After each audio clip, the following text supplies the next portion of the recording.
So we're down in Florida. We're down Northwest Florida at the Air Force Armament Museum, located by the Eglin Air Force Base. that. Yeah. My friend here is a local, kinda, and we decided to come over to take a look. Here you can see an absolute massive bomb, the Moab, as it's well known as. What's the weight of this again? Well, we can check on this exactly. The armament weight is 18,700 pounds,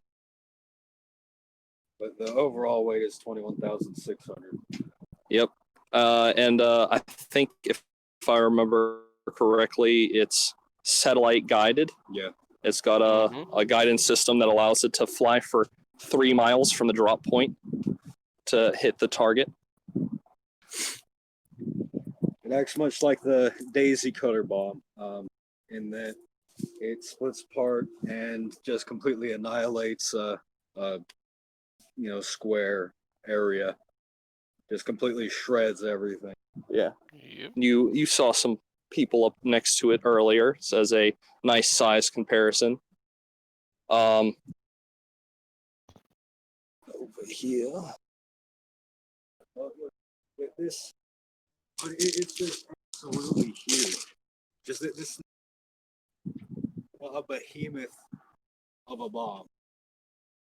I mean, this is all really thick. They painted this 4 years ago. One of the freshest painted things here. It's the premier bomb here at the. Really nice. I like that they got it all decorated up for Christmas. Oh yeah, you'll see the thing on the side. You'll see a lot of stuff done up here. That, in fact, when we came here earlier, they were still doing up the Canberra with Christmas decorations. I'm not sure I'd want that Christmas present delivered to me, though. Or the bomb. Truly. A pretty good thing for the Armament Museum. All right. Would you like us to start with the aircraft first, or take this little detour here for the bombs that they have on display here? You did. Yeah, do whatever you think's best. That's the way to go for it. I think we'll go look at the bombs and the XM over there real quick. Take a quick detour, and then come back for the aircraft on show here. I like how you're teasing people with the landing gear about a certain plane there. Yeah. So the bombs are the same on either side of the road, so we don't need to look at both sides. But here we have a massive bomb. That's an M56 general purpose, and this bomb has a 3,245 pounds of Amatol explosives, the overall weight being 4,200 pounds. It was able to be dropped from the B-17, B-29, or B-36. It really is incredible looking how large these bombs are. You're what, 5'11"? 5'11", 6 Jesus. Yeah, that is massive. Yeah, I mean, you could fit inside this. Yeah. If it was empty. It's just ridiculous. Because in War Thunder, you really can never get the scale of these. Yeah. Oh yeah. Here's a Mark 82. I really like how most parks they line the sidewalks with trees and stuff, and instead here they lined it with bombs. Yeah. This bomb has 192 pounds of Tritonol Minol 2 or H6 explosive. That is more explosive than I weigh. The overall weight of this bomb is 500 pounds, which That's a pretty big bomb, gotta say. And this is the these are the bombs you'd find on the more modern American aircraft, like the Yeah. F4, the FJ4 carries these. So this is the more modern of the. The 500 pounders. Yep. Yeah, there's going to be a couple aircraft here that have dropped this bomb. And actually, an interesting note about how those came about, if you don't mind, is Yeah. we looked at the bombs we had been carrying in World War II and Korea, and they were the short, fat, stubby bombs.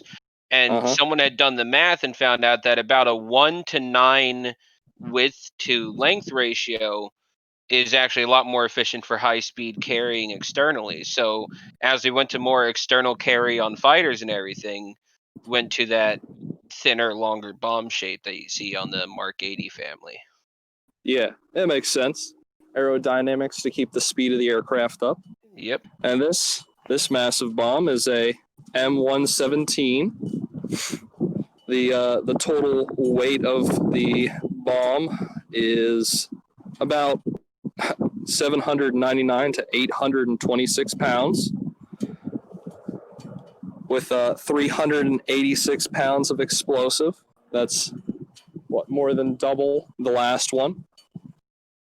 Mm-hmm. It's pretty thick. Yeah.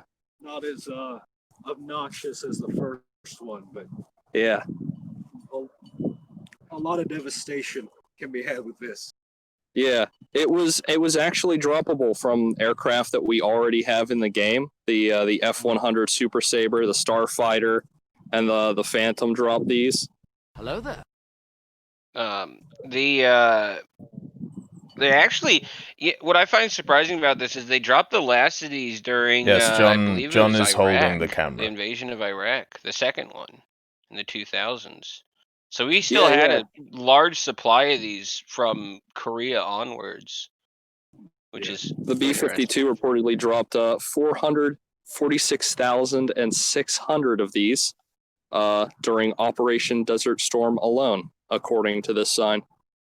Nice. That's a lot of bombs. It's a lot of freedom. Yeah. Over here, we have an even bigger bomb. Yay! I mean, this is obnoxious. We're getting some. The Mark 84 general purpose bomb. It's got fins. That's it. Next to a 5'11", 6 foot tall man. It's a little on the tall side. The total weight is 2,562 pounds, so more than a U.S. ton, if I remember correctly. 945 of those pounds are the explosive. So that's bomb. Absolutely beautiful. Each yeah, it's one of the everything guidance here tails. outside has a dog tag on it that has its serial number, the year fired, and okay. I guess it's really cool to see that it's the serial number on all of these. They've all got serial numbers. And here, a change of pace is a German bomb. This is the Satan that bombers like the Me-24 drop in game. A chemical bomb, very large. It's got that gorgeous German gray bomb paint on it.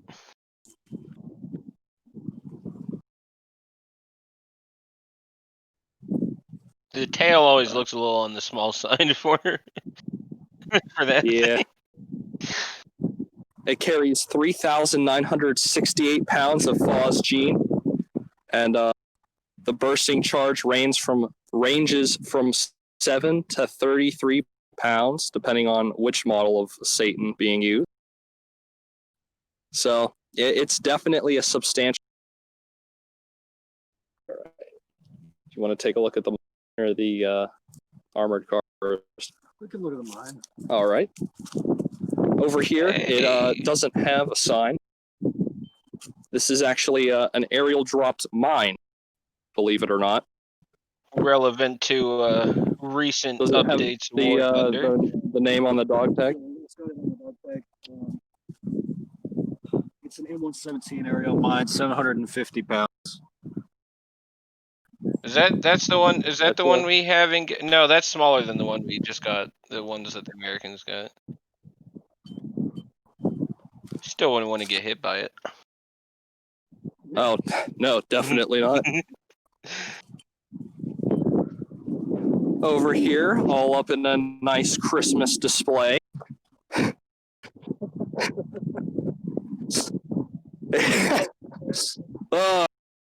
We've got a nice man sporting some bomb defusal gear. I'm disappointed they didn't put a Rudolph nose on him. 0 out of 10. They've this is the XM800 armored reconnaissance vehicle. Okay. Made by a Lockheed Missile and Space Company with a crew size of 3 men. Yeah, a lot of people don't know that Lockheed actually had their hand in some armored fighting vehicles. This is one of them. She's a very pretty girl, very big, heavy. Is that that's the quite one crazy. with the? That's the one with the articulating front, isn't it? The front 2 wheels rotate independently. Yeah, you can see the crease right there. I think so, because there's a separation in the plate there. Yeah, so that's an interesting one if you ever look at the The pictures. tires are absolutely massive. Oh, jeez. And so what, they use this as a EOD vehicle, it looks like, judging by the EOD on the side. Yeah. Hey, listen, Tech, all right? Chill.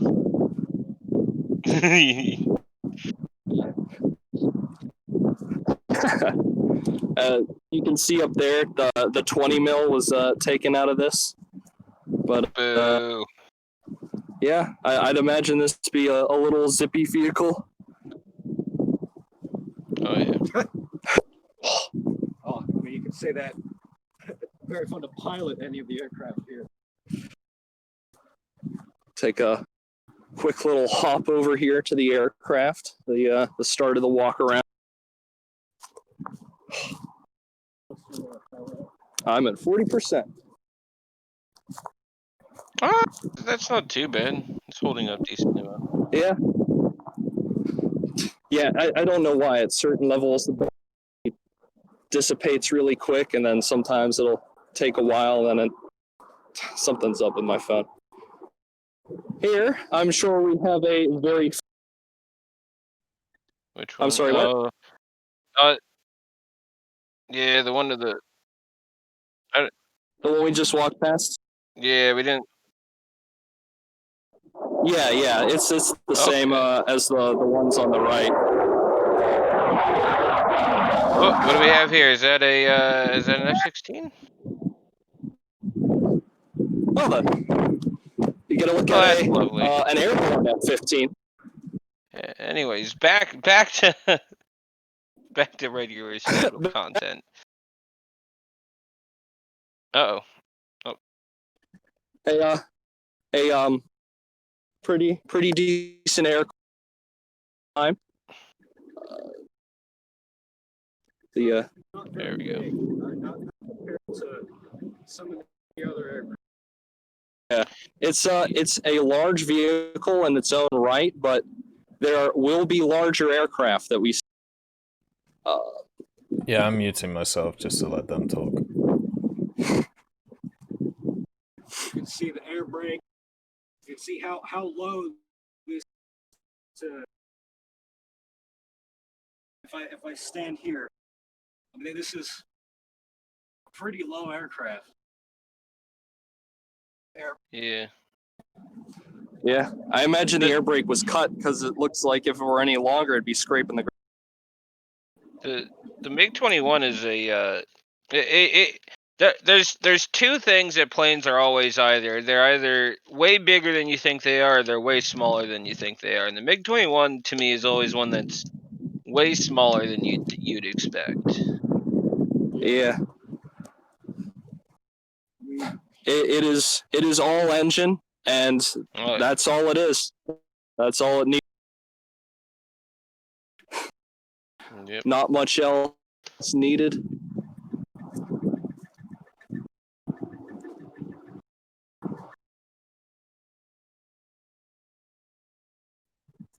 I think so. Yes, it is the F-30. A quick look at the. Just to So get yeah, this is one of the ones that America took, and then we did testing with it. Most of them we bought. It says this was formerly owned by Indonesia. There you go.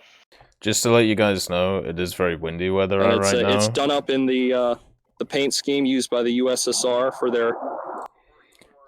Just to let you guys know that it's really windy where they are right now, which is probably why the audio is cutting out a little bit. But it should be okay. You know, should all be good. There we go. They have no allegiance to keeping the plane if America comes along and offers them money for it. Yeah, I do think it's very cool how many other nations' aircraft we have at museums throughout the U.S. Oh yeah, a lot of Polish stuff.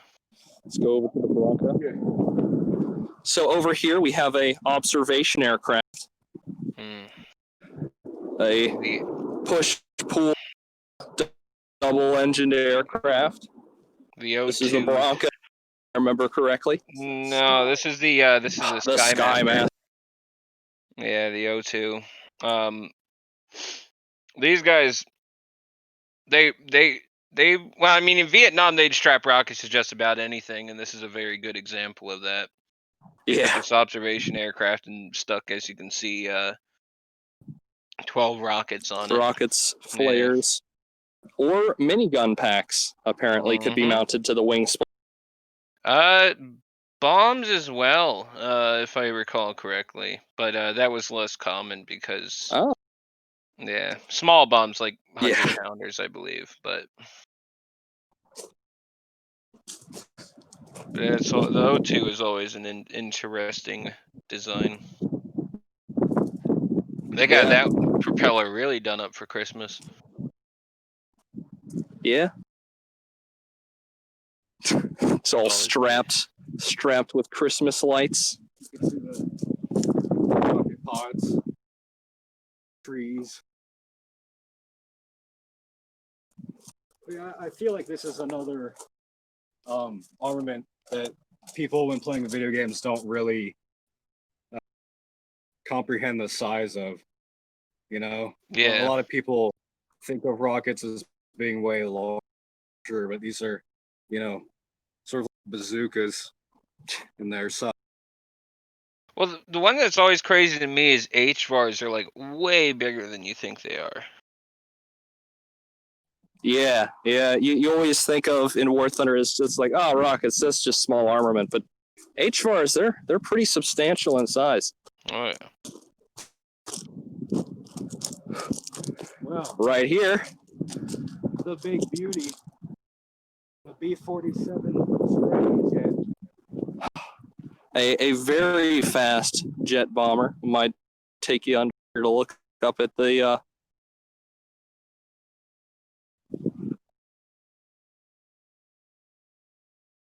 in very good condition considering she's been out here for a number of decades. Mm-hmm. This one, if I recall, there you go.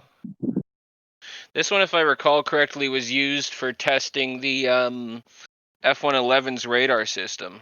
So the nose on this isn't original because it was originally replaced with a F-111 nose. Yeah, you can kind of see the panel lines where the it was installed. It's an incredible aircraft. The speed such a large aircraft could move. I remember hearing the pilots commenting how they felt like they were flying a fighter jet whenever they were flying the. Mm-hmm. The crazy thing to me about quick look at the spec. There we go. The crazy thing about the B-57 is when they did the lob bombing with this thing, because they would just do a half loop with this and drop bombs, and eventually they had to stop doing that with this thing because it kept cracking the wings, which is not good for planes, as I've been told, as I understand it. Oh, we forgot to look at the drone over there. Take a quick detour to this drone over here. Yeah, no, about the Air Force Armament Museum is that there's a lot of drones. If we were to go into the inside, there's a couple dozen sorts of drones. There's this. There's target drones, research drones, recon. QM-105. Italian for eagle, if I remember correctly. The first major UAV. Mm-hmm. It's a little. It's a UAV. Right. You know, it's shows off. You know the steps in creating things like the Predator and other drones. All things start somewhere. Let's take a quick hop back over to the Phantom.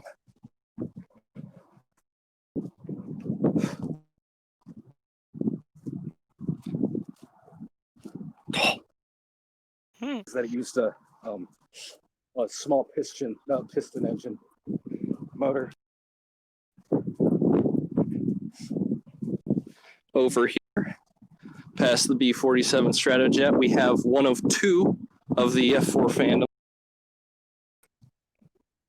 Absolutely massive aircraft. All engine. All engine. Is this a C or a D?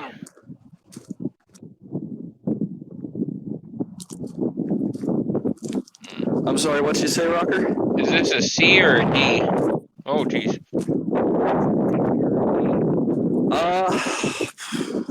I'll take a look over at the sign once those people move on. Look at the size of those engines. Massive. Always gorgeous.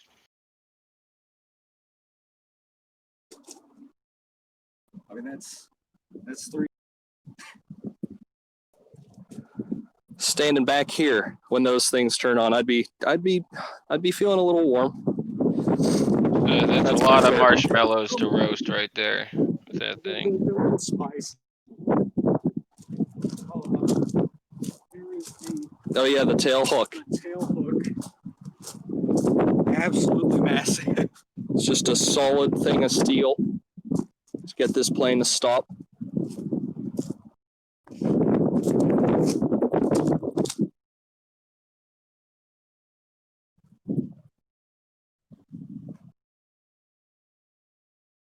Yeah.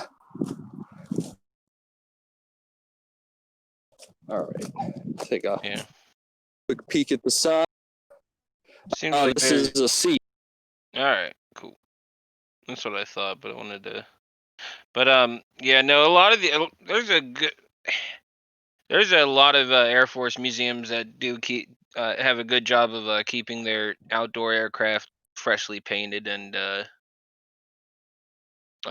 safe, I guess. Yeah, there are very few aircraft here where it looks like the aircraft needs something done. They're all in very good condition, especially some of the older ones. It's impressive. Yeah, one of the things that they do is they put very thick and heavy-duty paint on them, not standard airframe or paneling paint.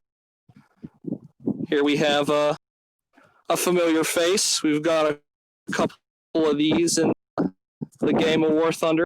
Yeah, just a few. You can see just how short. No, we don't. Oh yeah, no, we don't have a D. That's right. This one different in that it has an additional seat. Can you go up to the wing tips and show us how wonderfully short, thin those are? Yeah. What again? These are at 9. These are pretty good.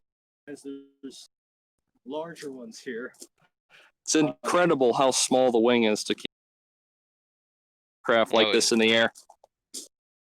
Oh yeah. It's got a tail hook.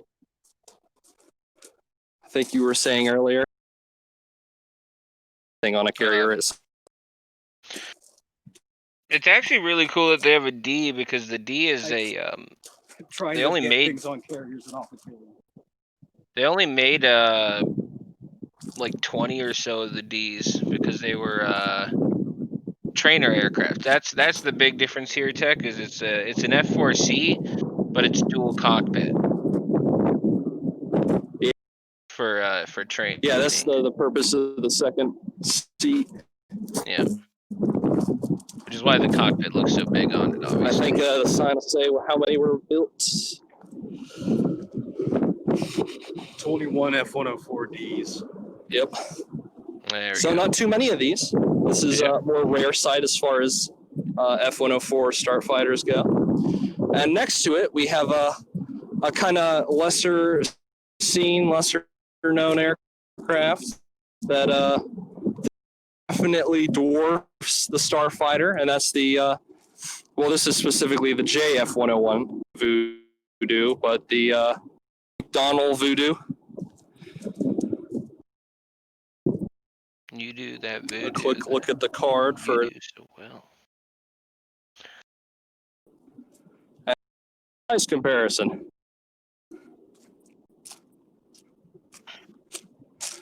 Oh yeah, I would love to see the Voodoo. This the F-101 was oh yeah, it's huge. This was actually developed from the F-101 was developed from the XF-88 prototype aircraft, which also goes by the name Voodoo. I guess McDonnell really liked the name. It is a big aircraft. Save them having to trademark it twice. It's really. This thing is. Oh yeah, it's a massive. Yeah, this is pretty much taller than most of the houses you'll see in Florida, from what I've seen. I think this was a reconnaissance. Yeah. The J was this is a test bed aircraft. The 101C was reconnaissance. The 101A was a fighter bomber, and the 101B was an interceptor. So they sort of multi-platformed these things. Yeah.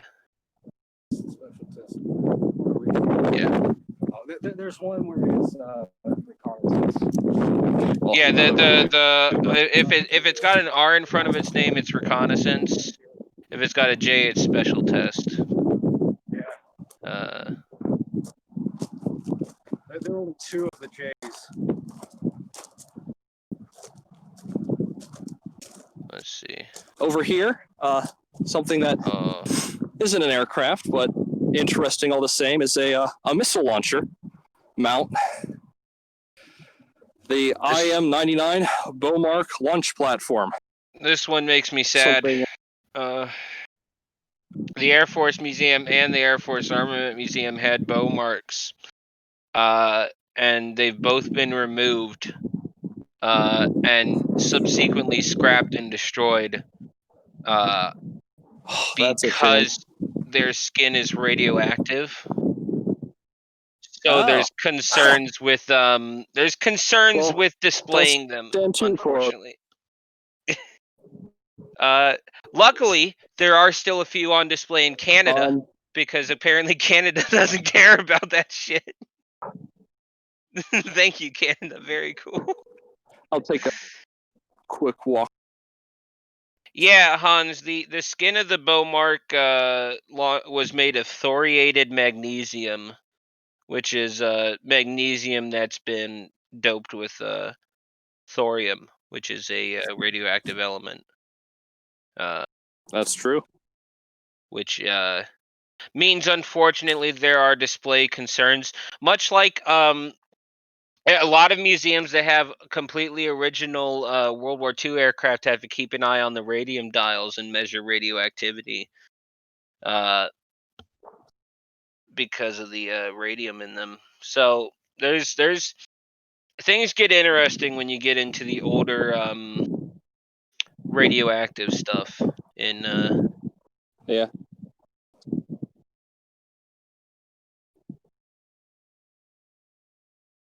yeah, but you know kids Rats, I tech, wanted to take- all right. So something quick I wanted to point out that's just really cool to note. This thing, upon radar notification, its launcher was able to give an almost instantaneous response. 30 seconds. And it would lift a 16,032-pound missile with a nuclear warhead, because back then we were trying to make everything nuclear capable, was the fad of the time. But Is your stream frozen, Tech? my battery's getting low. That might be it.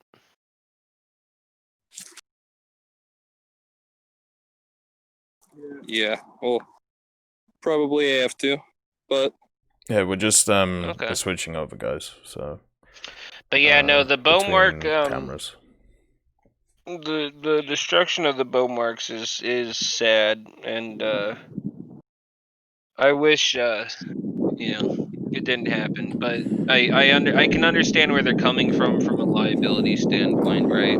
Yeah, it's fair, but they could have just put a shield around it, like alpha decay, like a lot of stuff, like alpha decays that you wouldn't think does, and generally, like as long as